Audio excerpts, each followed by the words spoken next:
Jemilat Hassan tí gbogbo èèyàn mọ̀ nísàlẹ̀ Èkó sí nurse Keji nísàlẹ̀ Èkó nurse Keji ò pé méjì nísàlẹ̀ Èkó.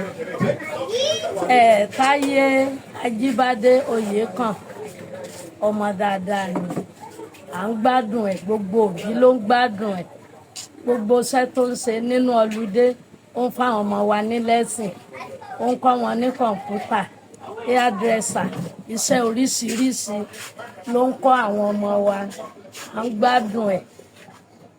Òbí ọmọ tó bí ọmọdé yìí, àwọn òbí tó bí ọmọ dáadáa ni.